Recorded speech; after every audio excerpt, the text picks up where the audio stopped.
Hi hello and welcome to குவைத்காரன் YouTube channel. எல்லாருக்கும் வணக்கம். இதுதான் என்னுடைய ஃபஸ்ட்டு விலாக் இன் குவைத். என்னுடைய யூடியூப் சேனலை வந்து நீங்கள் சப்ஸ்கிரைப் பண்ணுங்கள், பெல் ஐக்கான் ப்ரெஸ் பண்ணிக்கோங்க. உள்ள போகலாம் வாங்க. ஓகே, நான் வந்து பார்த்தீங்கன்னா ஐ கேம் 1 வீக் ஒரு வாரம் ஆகுது. நான் இப்போ குவைத்துக்கு வந்து இதுக்கு முன்னாடி நான் வந்து பார்த்தீங்கன்னா இந்தியாவில் வந்து நான் ஒர்க் பண்ணிகிட்டு இருந்தேன். I got job opportunity in Kuwait. So வந்து குவைத்துக்கு தான் ஃபஸ்ட் டைம் ஸ்டாம்பிங்லாம் ப்ராசஸ் பண்ணி வந்துட்டேன் ஒரு வழியாக. ஸ்டாம்பிங் ப்ராசஸ் அது ஒரு பெரிய கதை. அதை பற்றி நான் உங்களுக்கு சொல்கிறேன். Procedure to enter the Kuwait வந்து ஒரு பெரிய story. Different from other countries. கொஞ்சம் குவைத்தோடைய ரூல்ஸ் அண்ட் ரெகுலேஷன்ஸ் கொஞ்சம் ஸ்ட்ரிக்டாக இருக்கும். ஸோ அதனால் வந்து அதை பற்றி நம்ம இன்னொரு வீடியோவில் பேசுவோம். ஓகே, நான் ஃபஸ்ட்டு வந்ததுக்கப்புறமா இங்கே வந்து பார்த்திங்கன்னா வந்து compare to the other country Saudi and Kuwait, because நான் சவுதியில் இருந்திருக்கேன். ஏற்கனவே ஒரு 13 வருஷம் இருந்திருக்கிறேன். இப்போ குவைத்தில் வந்து பார்த்திங்கன்னா கம்பேர் டு த கல்ச்சர் பார்த்திங்கன்னா வந்து ஆல்மோஸ்ட் சேம் தான். பீப்புள் கொஞ்சம் ஜென்யூனாக இருக்கிறாங்க எனக்கு தெரிஞ்சு. Most of the Indian experts community எல்லாம் வந்து இங்கே இருக்கிறாங்க. So I feel almost home. Also beautiful view Kuwait. இன்னும் எக்ஸ்ட்ரீம் கிளைமேட்டை பற்றி எனக்கு தெரியல, சம்மர் பற்றி தெரியல. கரண்ட்லி 2 வீக்ஸ் வந்து நான் வந்து பார்த்திங்கன்னா ஹோட்டலில் இருக்கிறேன். இப்போ வந்து பார்த்திங்கன்னா வீடு தேடணும்னு சொல்லி நான் வந்து ரூம் ரெண்ட்டுக்கு வந்து எடுக்கணுன்றக்காக நான் வந்து தேடிட்டு இருந்தேன்.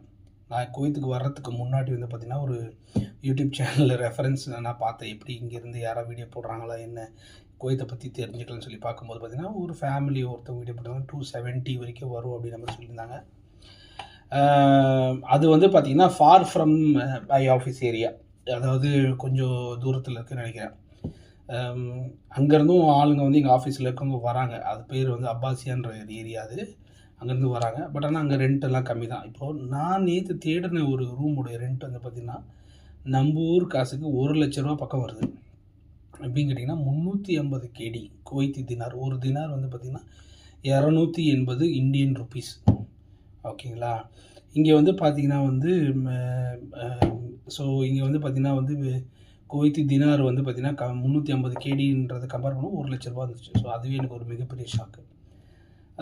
ரூமெல்லாம் அந்த அளவுக்குன்னு சொல்ல முடியாது. ஓகே, டபுள் பெட்ரூம் ஃப்ளாட்டு ஒரு இந்தியன் கம்யூனிட்டி ஏரியாவில் வந்து பார்த்திங்கன்னா சல்மியா 10ன்ற ஒரு பிளாக்கில் வந்து இருக்குது. சவுதியில் எப்படி இருக்குமோ அதே மாதிரி சவுதியில் வந்து இந்தியன் கம்யூனிட்டி வந்து ஒரு இதாக இருப்பாங்க, ஒரு பர்டிகுலர் இதாக இருப்பாங்க. ஸோ அந்த மாதிரி இங்கேயும் இருக்குது. எல்லாமே கிடைச்சி சந்தோஷமாக பிரியாணி எல்லாமே இந்தியன் பிரியாணி எல்லாமே. ஸ்நாக்ஸ் ஈவினிங் ஆனால் ஸ்நாக்ஸ் ஆல்மோஸ்ட் கேரளாவில் இருக்கனா வந்து இல்லை வேறு குவைத்தில் இருக்கிறாங்கிறது தெரியாத அளவுக்கு நம்ம மக்கள் நம்மளை வந்து என்டர்டெயின்மெண்ட்டாக வச்சுருந்தாங்க. அது வரைக்கும் சந்தோஷம். முக்கியமாக ஒரு சில விஷயங்களை பற்றி நான் இங்கே வந்து பேசணும் ஆசைப்படுறேன். இங்கே வந்து பார்த்திங்கன்னா bus transportation, mode of transportation ரெண்டே தான். மோட் ஆஃப் டிரான்ஸ்போர்ட்டேஷன் ஒன்று பஸ்ஸு, ஒன்று வந்து கார்லேயும் பார்த்திங்கன்னா வந்து மோஸ்ட் அட்வைசபிள் வந்து பார்த்திங்கன்னா I can see SUV cars தான் நிறைய இருக்குது. நம்ம இந்தியா சவுதியில் பார்க்காத கார் கூட இங்கே இருக்குதுன்னு நினைக்கிறேன் எனக்கு தெரிஞ்சு. ஏன்னா ஹவால் இன்னும் ஏகப்பட்ட பிராண்ட் இருக்குது. எஸ்யூவி பிராண்ட் வாங்குறது பெஸ்ட். ஏன்னு கேட்டிங்கன்னா ரோட் சிஸ்டம் கடமுடன் இருக்குது ரோடு. ஸோ அதனால் வந்து பார்த்திங்கன்னா வந்து பெஸ்ட்டு வந்து பார்த்திங்கன்னா எஸ்யூவி வாங்குறது பெஸ்ட்டு. அப்புறமா வந்து பார்த்திங்கன்னா கரன்சியில் வந்து பார்த்திங்கன்னா வந்து ஒரு குவைத் தினார் 280 ரூபாய் நான் ஏற்கனவே சொன்னவங்க இந்தியா காசுக்கு. அதுக்கப்புறமா வந்து பார்த்திங்கன்னா வந்து அந்த ஒரு தினாரையே வந்து இவங்க எப்படி பிரிக்கிறாங்கன்னா 1000 ஃபில்ஸ் 1000 பைசா மாதிரி பிரிக்கிறாங்க. ஃபார் எக்ஸாம்பிள் வந்து ஒரு அரை தினார், கால் தினார். அந்த கால் தினாருங்கிறது பார்த்திங்கன்னா 280 ஃபில்ஸ். இப்போ எப்படி நம்ம ஊரில் பார்த்திங்கன்னா ஒரு ரூபா இருக்குது வச்சுங்களேன். அது ஒரு ரூபாயில் வந்து பார்த்திங்கன்னா வந்து 50 பைசா 25 பைசா அப்படின்னு முதல்ல அந்த காலத்தில் இருந்துச்சு. இப்போ 50 பைசா இல்லை. அந்த மாதிரி வந்து இது வந்து ஹண்ட்ரட்ஸில் இருக்குது. 250 ஃபில்ஸு, 500 ஃபில்ஸு அது மாதிரி இருக்குது. ஒரு பாட்டில் தண்ணியோட விலை வந்து பார்த்திங்கன்னா ஆல்மோஸ்ட் ஒரு 100 ஃபில்ஸ் வந்துடுது. ஒரு 500 ml பாட்டிலோட தண்ணியோட விலை. பெட்ரோல் எனக்கு தெரிஞ்சு அதோட கம்மி தான் நினைக்கிறேன். 75 ஃபில்ஸ் தான். பெட்ரோல் வந்து பார்த்திங்கன்னா தண்ணியை விட விலை கம்மி போட்டு எனக்கு தெரிஞ்சு இங்கே தோணுனா பெட்ரோல் மட்டும் தான் வரும் போல இருக்குது. அந்த மாதிரி இருக்குது இந்த ஊர். அப்புறமா வந்து அது பார்த்திங்கன்னா வந்து அதாவது இந்த சவுதியில் வந்து பார்த்திங்கன்னா எல்லா பில்டிங்லேயுமே பாகிஸ்தானி தான் வந்து வீட்டோட ஹாரிஸாக இருப்பாங்க. எல்லா பில்டிங்லேயுமே ஏதாவது வீடு போய் தேடணும் அப்படின்னா நம்ம வந்து அவங்கள்ட்ட போய் கேட்கணும், வீடு இருக்குங்களா, ஏதோ காலியாக இருக்குங்களான்ட்டு. அவங்க சொல்லுவாங்க. இப்போ இங்கே வந்து குவைத்தில் வந்து பார்த்தீங்கன்னா எல்லாமே வந்து எஜிப்ஷியன் செக்யூரிட்டி தான் இருக்கிறாங்க. செக்யூரிட்டினா இந்த வீட்டு காவலாளி. நம்ம போய் கேட்கணும் அவங்களுக்கு நம்மளுக்கு எனக்கு அரபிக் பேச தெரியும். ஸோ அதனால் எனக்கு பிரச்சனை இல்லை.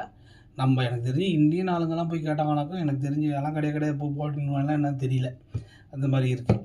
அதாவது அவங்களோட மோட்டோ என்னென்னா அவங்களுக்கு ஏதாவது ஒரு சம்திங் வெட்டணும். அதுக்காக ஃபஸ்ட்டு இல்லைன்னு சொல்லிடுவாங்க. அதுக்கப்புறமா நான் அவனுக்கு ஒரு ஏதோ ஒன்று தரேன்னு சொன்னால் ஒரு தருவாங்கன்னு சொல்கிறாங்களே நமக்கு தெரியல. ஏன்னா அவங்களோட இது அப்படி தான் இருந்துச்சு. அப்புறமா வந்து பார்த்திங்கன்னா ஃபுட்டெல்லாம் எனக்கு தெரிஞ்சு நார்மலாக தான் இருக்குது. நீங்கள் பிரியாணிலாம் பார்த்திங்கன்னா உங்களுக்கு வந்து ஒரு பீஸ் வச்ச பிரியாணிலாம் பார்த்திங்கன்னா 1.5 2 பீஸ் வச்சா 1.5 kg அந்த மாதிரி இருக்குது. ஸோ கணக்கு பண்ணிக்க வேண்டியதான். ஸோ அதுக்கப்புறமா வந்து பார்த்திங்கன்னா மோஸ்ட்லி வந்து குடிக்கிற தண்ணி வந்து பார்த்திங்கன்னா இங்கே எல்லாமே கடல் தண்ணி தான். கடல் தண்ணி வந்து ப்யூரிஃபை பண்ண கடல் தண்ணியுடைய ரிவர்ஸ் ஆஸ்மாசிஸ் பண்ண வாட்டர்ஸ் எல்லாமே கடல் தண்ணியிலேருந்து கடல் நீரை சுத்திகரிக்கும் திட்டம்னு சொல்லி நம்ம ஊரில் இருக்க மாதிரி இங்கே வந்து கடல் நீரை குடிநீராக்கம் திட்டம் மாதிரி இங்கேயும் இருக்குது. பார்த்திங்கன்னா வந்து எல்லாமே வந்து வீட்டில் இருக்குது. தண்ணி வந்து பார்த்திங்கன்னா கேன் வாட்டர் கிடையாது. கேன் வாட்டர் இருக்குது, பட் ஆனால் நீங்கள் வாங்கிக்கலாம். அது வந்து இங்கே யாரும் அந்தளவுக்கு சப்போர்ட் பண்ணுற மாதிரி தெரியல. எனக்கு தெரிஞ்சு கேன் வண்டிங்கெலாம் பார்த்து ரொம்ப கொஞ்சம் குறைவாக தான் பார்க்குற ரோடுங்களில். அதுக்கு பதிலாக என்ன பண்ணுறாங்கன்னா இந்த கென்ட் ஆர்ஓ சிஸ்டம் வந்து போட்டுக்கிறாங்க வீட்டில். 6 மந்த்து ரீப்ளேஸ்மெண்ட்டு. அதாவது இந்த ஃபில்டர் வந்து 6 மந்த் ஒன்ஸ் மாற்றி கொடுத்துட்றாங்க போல இருக்குது. அதை வந்து வீட்லேயும் நாங்கள் ஆர்ஓ சிஸ்டம் மாதிரி வச்சு யூஸ் பண்ணிக்கிறாங்க. ஸோ இதுதான் இதில் வந்து ஃபேமிலியை கூட்டிகிட்டு வர்றது, ஃபேமிலியோடு இருக்கிறதுன்னு பார்த்தீங்கன்னா என்னை பொறுத்த வரைக்கும் மினிமம் குறைஞ்சபட்ச சேலரி நீடட் வந்து 1600 KD 1005 இருக்கணும். ஏன்னா ஊரில் இருக்கிற இதையும் நம்ம வந்து ஃபுல்ஃபில்மெண்ட் பண்ணணும். இங்கேயும் வந்து நம்ம கொஞ்சம் அட்லீஸ்ட் காசு சேர்க்கணும், வந்ததுக்காக கொஞ்சமாக காசு சேர்க்கணும் அப்படிங்கிறது. போய்ட்டு ஃபேமிலியை கூட்டிகிட்டு வரணும்.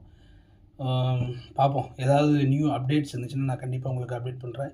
என்னுடைய சேனலை வந்து சப்ஸ்கிரைப் பண்ணுங்கள், பெல் ஐக்கனை கிளிக் பண்ணுங்கள். உங்களுக்கு வந்து என்னோடய சேனலுக்கு சப்போர்ட் பண்ணுங்கள் தொடர்ந்து.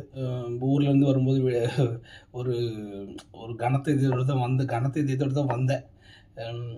ஒரு பக்கம் சந்தோஷம், ஒரு பக்கம் இது. ஏன்னா கேட்டிங்கன்னா வந்து நான் சவுதியிலேருந்து ரிட்டர்ன் போகும்போது வந்து பார்த்திங்கன்னா ஊருக்கு போகும்போது கொஞ்சம் கஷ்டமாக இருந்துச்சு. ஊருக்கு போனால் ஒரு 3 வருஷம் நல்லா வேலையில் இருந்தோம், சந்தோஷமாக இருந்தோம், எல்லாம் பண்ணால் ஓகே. அப்போ திருப்பி நம்ம வந்து குவைத்துக்கு போனால் நல்லா, ஏதோ வெளிநாட்டுக்கு போனால் நல்லா இருக்குமே அப்படின்ற மாதிரி இருந்துச்சு. ஸோ இப்போ அவங்க வெளிநாட்டுக்கு வந்ததுக்கு அப்புறமா பார்த்திங்கன்னா வந்து அந்த ஒரு இந்தியா பிரிஞ்சு வரும்போது ஒரு கனத்தை எதுவும் இருக்குதோ செய்யுது. அதை வந்து வார்த்தையால் சொல்ல முடியல. எங்கேயோ ஒரு வெயிட்டாக இருக்குது இங்கே இந்த இடத்துல. ஓகே, ஃப்ரெண்டுங்கெல்லாம் கடைசியாக பார்த்து மீட் பண்ணிவிட்டு வந்தோம். ஹாப்பியாக இருந்துச்சு. ஸோ பார்ப்போம் இனிமேல் லைஃப்பில் எப்படி ப்ரொசீட் பண்ணோன்ட்டு. தேங்க்ஸ் ஃபார் ஜாயினிங், வாட்சிங் my video. Subscribe to my channel, Kuwait Karan, in YouTube. Thank you.